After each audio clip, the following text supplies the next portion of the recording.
Hi everyone, this video will look at crime in the Elizabethan era. Your starter today is to think, what is the purpose of laws and prison? And why does society have rules?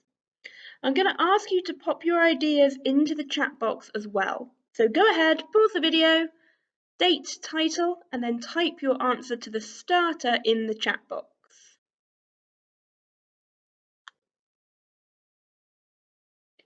So we're going to have a watch of this video, which are some of the worst punishments in the Elizabethan era. So the link to this video is in the description of the video on YouTube, and you need to say on your bit of paper and in the chat box what is the worst punishment and why. So go to the description on YouTube, find this new link, and then write on your paper and in the chat box what is the worst punishment and why.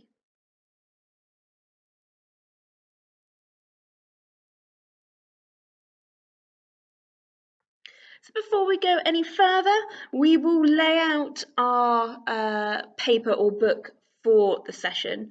So you're going to need to copy out this table. Your crime section can be a bit smaller than your punishment if you want, but it's going to be about half a page. But if you want to leave it open-ended until we get round to it, that's fine. But remember, this must be done with a pencil and a ruler. So pause the video and copy out that table.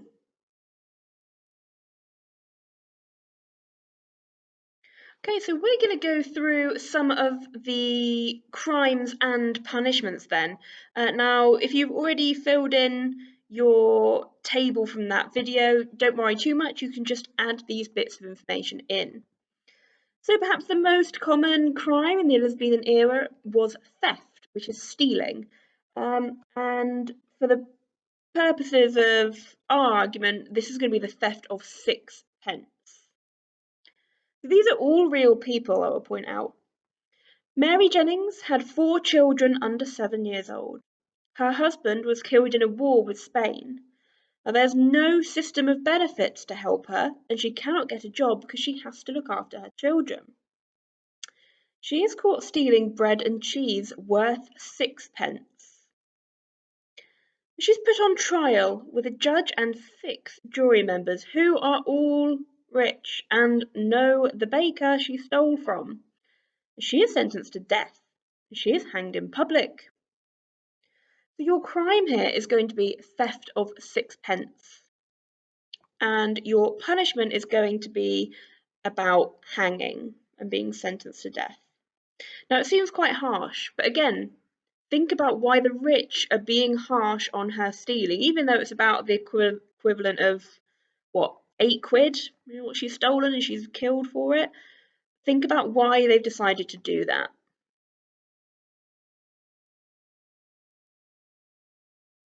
Then we go on to begging.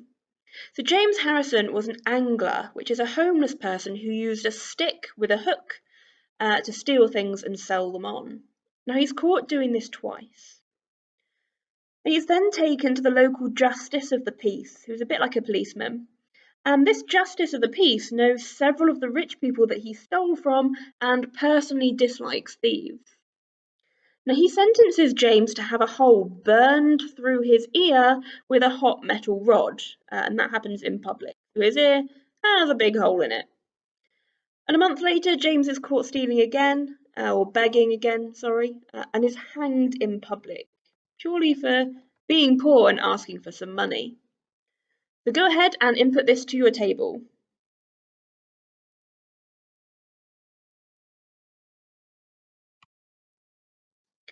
Treason. Now, treason is going against the Queen. And there's a lady called Mary, Queen of Scots, who's actually Elizabeth's cousin. And she is caught passing secret messages to a man called Babington. And the last letter she sent reads, literally, "I agree we should kill Elizabeth and I will take the throne," which proved she was committing treason, or the murder of a royal. But since Mary Queen of Scots is also royal, because she is Queen of Scotland, it is Elizabeth herself who has to decide what would happen. And she debates about it for months and months and months. She refuses to sign the execution papers, but eventually she does. Even then, she doesn't give it to anyone, and the papers are eventually stolen off of her desk, and Mary is privately executed. Sorry. So go ahead and input this data into your table.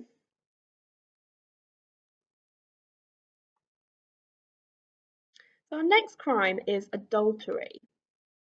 Elizabeth Woodstow is accused of cheating on her husband with her next door neighbour.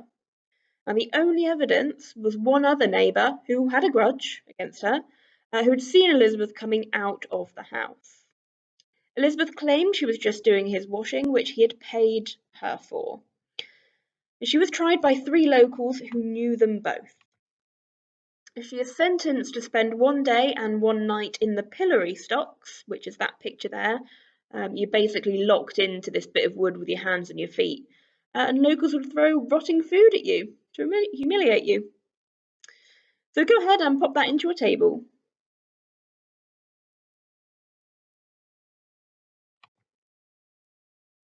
So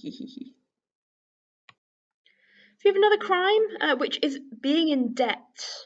So Michael Burbage was in debt, which meant he owed money to the lord of the manor for about £1. And he got into this debt because there was a bad harvest, and so he could not afford to pay the lord of the manor what he was meant to.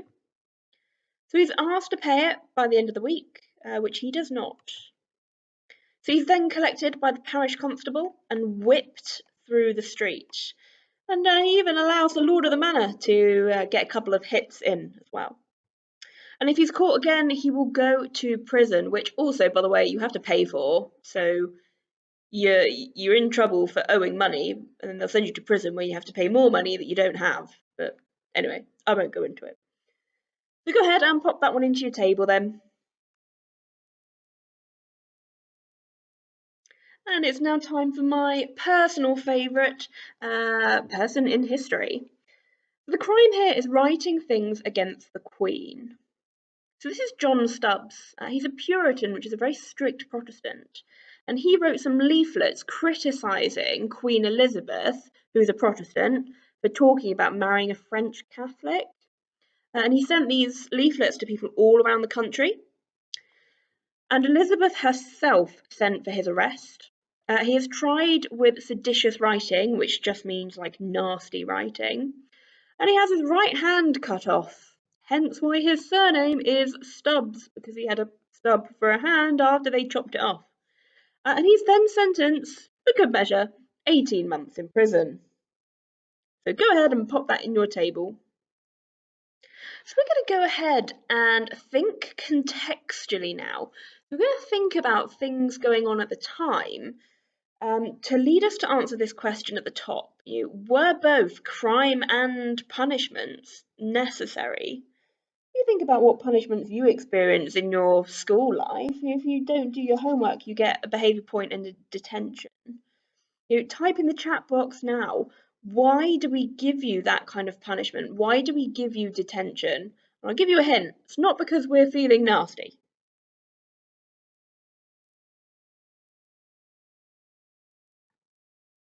Okay. So in order to answer that big question at the top, we've got 4 little questions at the bottom. So what was life like for ordinary people at the time? Now, you've got to think about poverty. 20 to 30% of people in the Elizabethan era are near starving. Loads of industries collapse, so they lose their jobs. People move to the towns, that makes it really crowded. Life expectancy is about 45 years old at this point. Number 2, what other choice was there apart from crime? If you're starving and there are no jobs and there are no benefits, realistically, do you have a choice other than to steal? Number 3, you've got to think about who benefited from the justice system. And spoilers, it's not the poor. So for number 3, you need to explain a bit about who benefits from the justice system. And then finally, did the justice system work? And the fact that I'm teaching this lesson and I've gone through the various amounts of punishments, crime did not end. So that should help you with the answer to number 4. So that's what you're going to need to do now. Can you write out your answers to those 4 questions on your paper, please? So answer those 4 questions.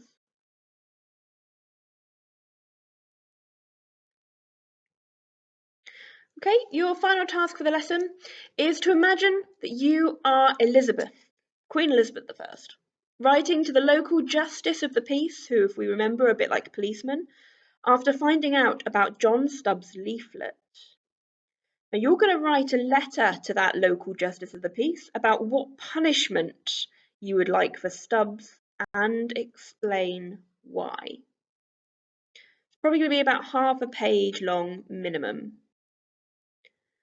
And of course, as always, don't forget your Show My Homework quiz. You need to do it 3 times. Bye!